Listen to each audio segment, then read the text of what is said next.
I hear you loud and clear, Laromlab. What have you been doing for all this time you haven't been uploading? Well, you see, obviously, I've been modding my Wii U. Unfortunately, I'm not joking. Oh, also I was working on an hour-long video about Deltarune and got burnt out so quickly. Do not try and balance studies with making an hour-long video essay. It doesn't work. So listen, I have unlimited games, but no games. You feel me? It's like looking into a gigantic wardrobe and still not knowing what to wear. I should just buy a new console, I said to myself. If I just spend more money, then maybe I'll be happy.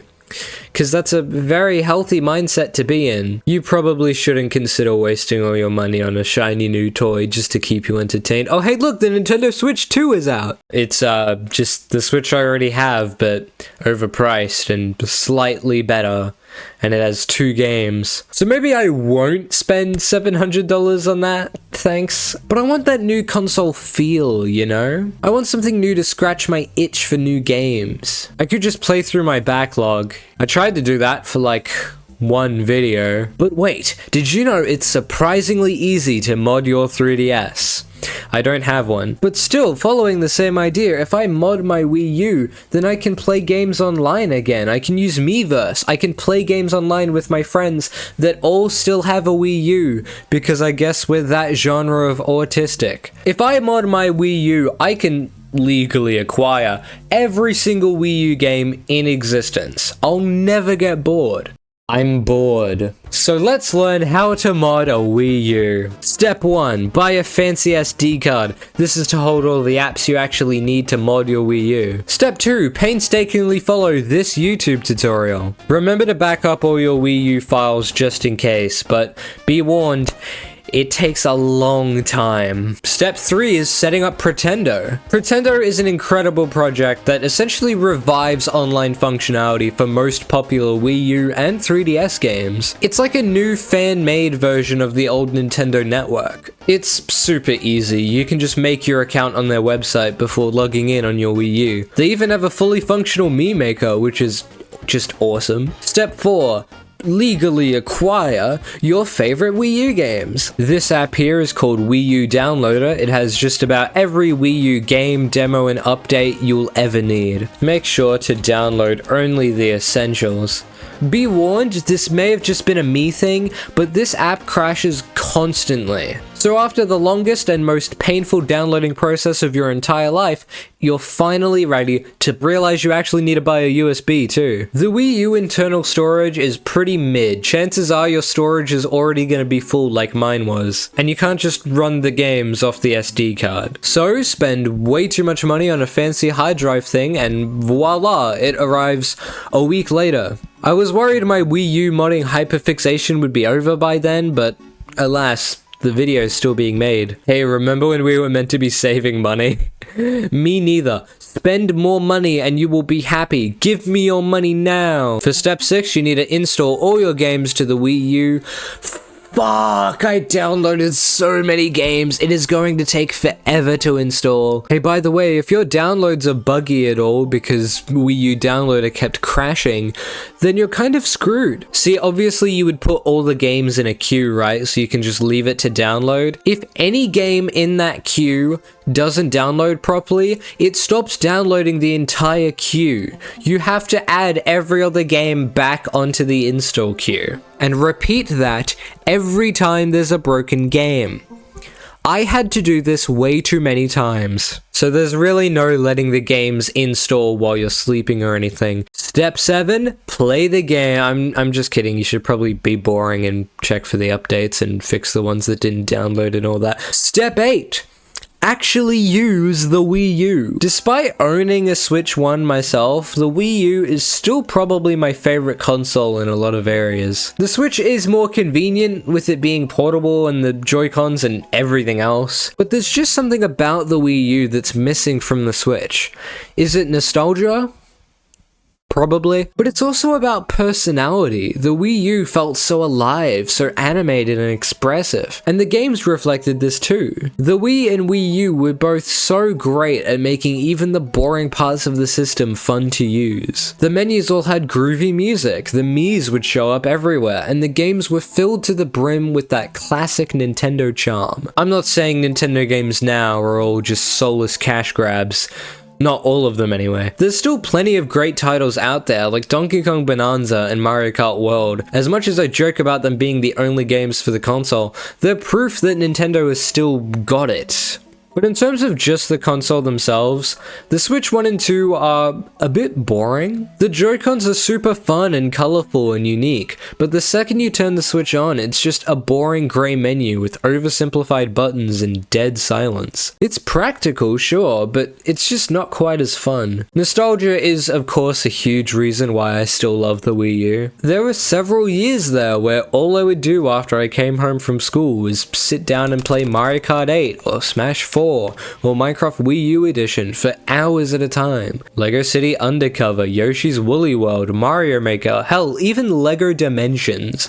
These games all hold a special place in my heart. Part of the reason I wanted to mod my Wii U in the first place is so I could experience more of its library of games. Physical copies just aren't even sold in stores anymore because they're not old enough to be huge selling points like the Switch 1 and 2, but not old enough to be retro yet. The Wii U had such a big and interesting library of games that I want to try but haven't had the chance. So hopefully modding the Wii U will give me that chance to play a whole bunch of brand new games. I've been playing nothing but Need for Speed Most Wanted U for days, and I love it.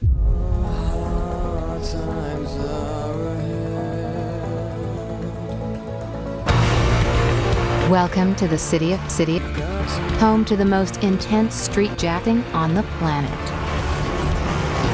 10 streets rule these drivers, always on the run from the cars. They drive the best cars and dominate cops.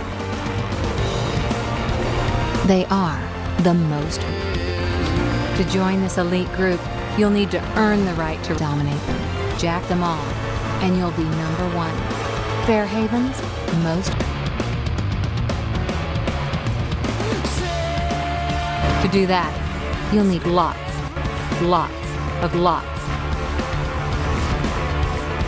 Spread out across the city are some of the cars ever made. If you can find them, you can find them. To own one, simply drive, run, and jump. The cops are waiting. Whoa, wait a minute. You can't park there. So years ago I watched this one Need for Speed video by a guy named Noodle, you may have heard of him. Highly recommend, by the way, love his videos. In his video he talks about the old Need for Speeds and how they're all wacky and unique and sort of a mixed bag in terms of quality. And the newer Need for Speed games aren't even included because they're so boring to talk about. That video ended on a massive segment talking about Need for Speed Most Wanted, which is widely considered one of, if not the best game in the entire Need for Speed series. This game is not that game. The titles are confusing, I know. I did the tiniest bit of research in the Most Wanted 2012, the version that I played, and opinions are very divided. Reviews range from, it's a pretty fun racing game, to, this game is the Antichrist. It killed the Need for Speed series and it made my wife leave me. Which is odd to me because my wife will never leave me. Personally, I think Most Wanted U is absolutely fantastic. I knew nothing about it before I played it. I just got it because it was the only Need for Speed game on the Wii U, and I was completely blown away. I'm through with kids racing games like Mario Kart and Crash Team Racing. Especially Crash, that game was awful. Most Wanted U might be the best racing game I've ever played, hands down. Who needs Mario Kart World? You've got an open world racing game right here on the Wii U, and it's fantastic. This game is surprisingly polished, and the attention to detail is really nice. It's a small thing, but I love how all the road signs actually tell you where everything is. I remember my friend telling me on a Discord call about some secret cars that are exclusive to the Wii U version, and I was like, cool. Where are they? And then he told me the in-game location, and I was just like, So where are they? The in-game minimap is kind of bad in terms of getting around. Usually there's just a green line pointing you in the direction you need to go. But you can use physical road signs scattered around the map to get around just like you would in real life, which is super cool. Or maybe my standards are just low, I don't know. Driving around this huge open world is so fun too. Like, sure, they kind of have to make the driving fun in a racing game, but shut up. My point is that it's so fun that I actively opted to do more of it. The game has essentially fast travel, where instead of driving to the actual races, you can just use a menu to access them, which is convenient, but super boring. I don't think I used this thing once in the entire time I spent playing this game. The driving in this game is just so addictingly fun once you get good at it. Maybe it's a skill issue. Let's be real, it's entirely a skill issue, but when I first tried this game, I crashed a lot. And I mean, you're crashing a lot in this game anyway, but I mean a lot. Like an embarrassing amount. My friends on Discord who were watching me play can vouch, I was terrible at this game when I first started. In fact, I still am terrible. The game's controls took some getting used to for me, mainly because I simply wasn't used to this kind of racing game. After pouring literally hundreds of hours into Mario Kart 8 across the Wii U and Switch versions, it's become my muscle memory's default idea of a racing game. So coming into this, I struggled pretty hard. I felt like a true video game journalist with how much I failed to grasp simple concepts of how the game functioned. I'm still a bit like that now, where if I haven't played for a while, I kind of have to relearn how to play the game again. This may sound like a criticism of the game's difficulty,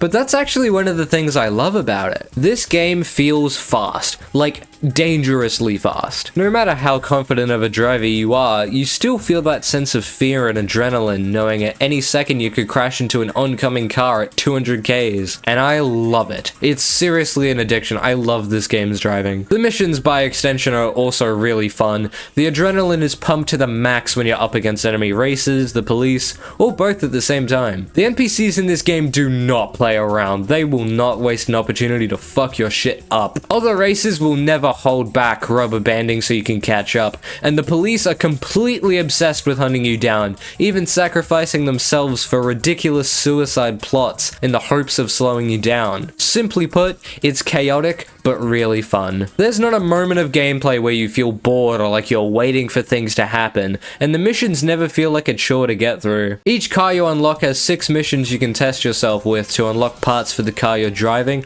or to farm speed points to take on the most wanted drivers in hopes to steal their car. Farm isn't really the right word though, because the missions are fun enough that it never really feels like a grind. And it's not like you have to do any of the races, you can pick and choose what to do. You could even get your speed points just by starting impromptu cop chases out in free roam. How you play is pretty much entirely up to you. One of the main criticisms I've read online about this game is the single player. And I guess this game just doesn't have what some people were looking for in terms of an actual campaign. But me personally, I love what this game has to offer. Simple races I can jump in and out of without needing to worry about a story or progression too much is honestly perfect for this kind of game in my eyes. I could talk for longer about this game, but I really need to stop writing comically long YouTube videos that I'm never gonna finish. Overall, Need for Speed Most Wanted U is an incredibly fun racing game that pumps adrenaline and dopamine directly into my brain and makes me smile. I highly recommend. So yeah, modding my Wii U has been pretty fun. It did cost more money than I expected, mainly because I was underprepared and bought stuff without really thinking about it beforehand, but I'd still say it was worth it. Would you rather spend $80 on one game or 800 games? I really hope doing this will motivate me to spend more time playing the new games I have instead of wasting my time doom scrolling or studying for exams. I've been super busy this year because of life stuff, and it sucks. I have so many games I'd love to talk about, but no time to do it in. Back when I made the Layton video, I had so many more ideas for games I could play and review, but then my classes just sucked out all of my motivation and, well,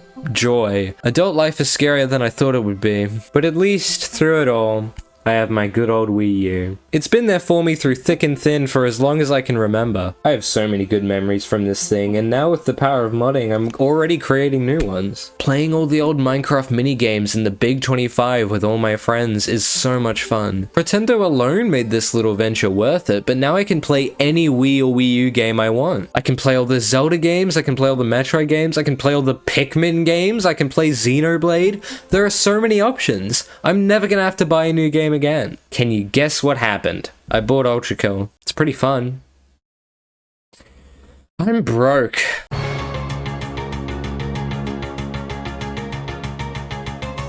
Hello, it's me, editing Laromlab. It's currently like 10 PM, so I'm being quiet. If I made a Patreon, would that be something you'd be interested in? It'd be cheap. I just want to talk about like how I make videos and stuff, like behind the scenes and stuff, updates on when I'm making videos, just so there's like an incentive to support me financially. Would that be something you're interested in? Thank you for watching the video, by the way. I love you.